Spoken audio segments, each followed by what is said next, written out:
lives, that when we get sick, we get medicine, we go to the doctor. When it's cold, we put on a jacket, we go inside, we get to the warmth. When we're sick, we don't go to work, we take a sick day. The farm workers that serve our community, and I truly believe they serve our community, those are not options for them.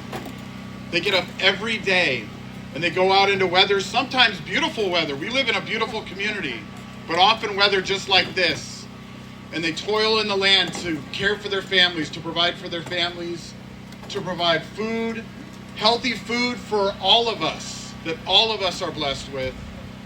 They take care of the land, they're stewards of the land. And this bus really represents us as a community, recognizing them, their efforts, the work that they do, and saying, no, you deserve what the rest of us already have. And it didn't stop there, it was to take it to them, to bring it to them so that they could continue to do the work that they do. And I just feel so blessed to be in a community with people who see that recognize it, that pull together and make it happen. We want to recognize, obviously, the philanthropy, the government, the community members that do this, but most importantly, we have to recognize the leadership that it takes to make this happen. And that's what we have in this community. I see so many leaders here today, and I'm so grateful to be associated with ALAS and the leadership they provide in our community, to all the nonprofit service providers that put others above themselves and the community above themselves. Without those leaders, we don't have these things in our community. So when you see these people in the streets that are leading our community forward and taking care of our community, thank them, ask them how you can support them financially, with your time, with your energy, and get involved in these great works.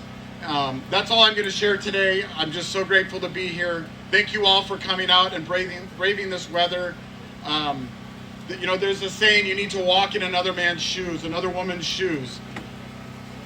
Those campesinos are people that I don't think most of us will ever walk in their shoes.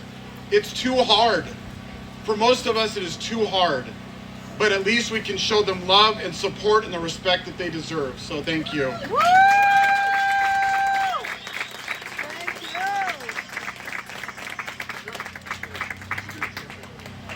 Un poquito lo que él está diciendo es que está tan agradecido a ustedes y que él dijo que piensa que nunca podemos caminar en los zapatos de los campesinos porque trabajan tan duro por nosotros y que él ha estado enfermo pero pensando en que ustedes están allí cada día para uno.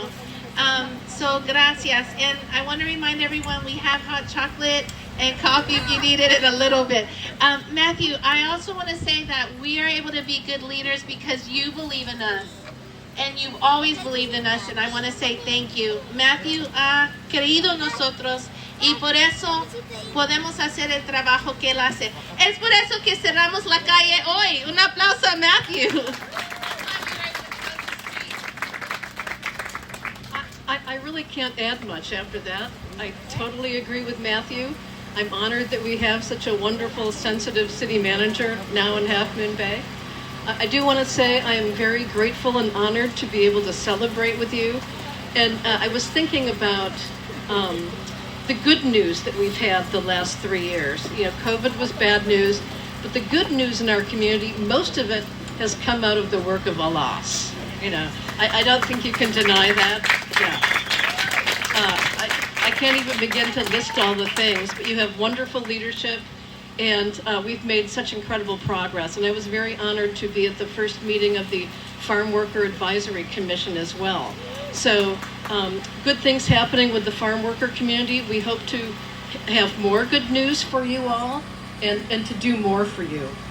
But I just want to say thank you for all you do every single day, and thank you to ALAS for bringing good news to our community and all the love and warmth that you bring every day. Thank you.